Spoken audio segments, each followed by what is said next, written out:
Hello friends, હું છું રૂપલ અને આજની મારી સ્ટોરી છે જનેતાના દૂધમાં ભાગ.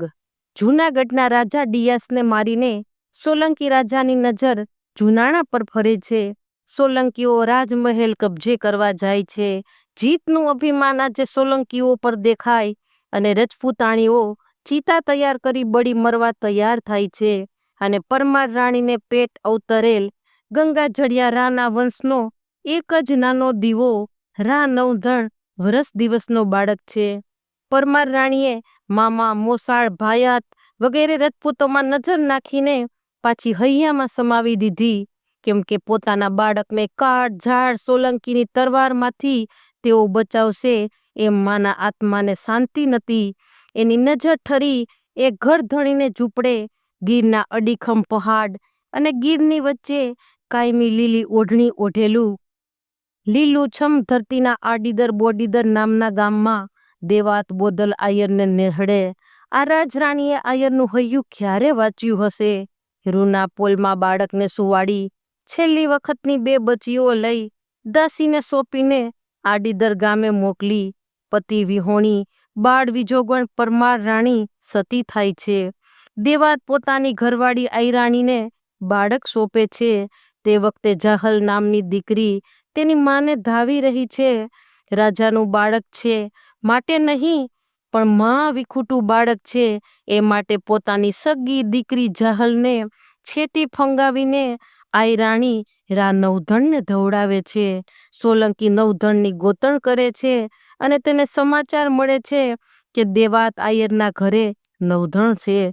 દેવાતને બોલાવી નવધણ અહીંયા છે એમ પૂછતા દેવાત હા પાડે છે અને પોતાના એકના એક દીકરા વાહણને શણગારી આયરાણી જૂનાગઢ મોકલી દે છે.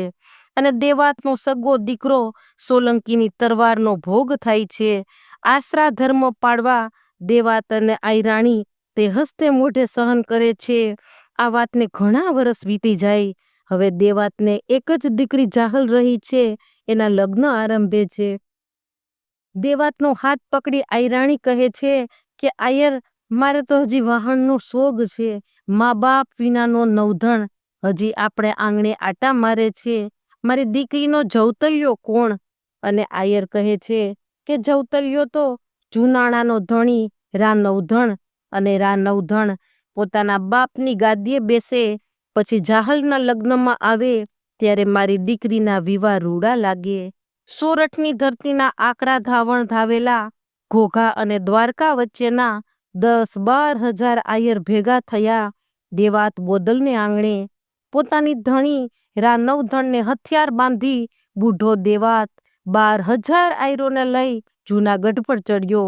દિવસ રાત ઘોર લડાઈ ચાલી. હજારો આશા ભર્યા જુવાન આયરોના લોહીની નદીઓ વહી. નવધણની જીતના નગારા વાગ્યા. લોહીની નદીઓ વહી જાતી હતી. બાવળે પકડી દેવાત આયરે નવધણને ગાદીએ બેસાડી પોતાનો ધર્મ પૂરો કર્યો. જાહલ ફેરા ફરે છે. નવધણ જવતલ હોમે છે. હાથ ઘેણાનો સમય થયો. નવધણ વિચારે કે બેનને શું આપું? બેન બોલ, ગામ, પરગણું કે જૂનાગઢની ગાદી, અને કે તો મારું માથું આપી દઉં. જે માંગે તે હું આજે તને આપીશ. હું તારા કાપડામાં આપી દઈશ. દેવાતની દીકરી ગામ ગરાસની ભૂખી ન હતી.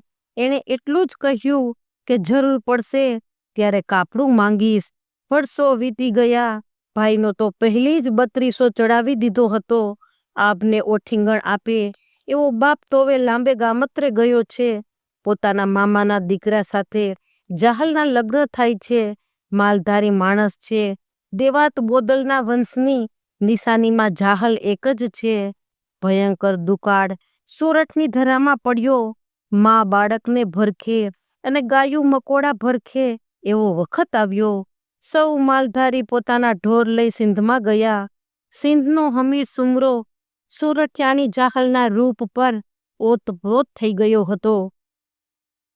જાહલે 3 માસ પછી એ શરત કબૂલ કરી કે પોતાના ધણીને સાસતિયાને કાગળ લખી આપી જીભના માનેલ ભાઈ નવધણ પાસે કાપડાની છેલ્લી માગણી કરવા મોકલ્યો.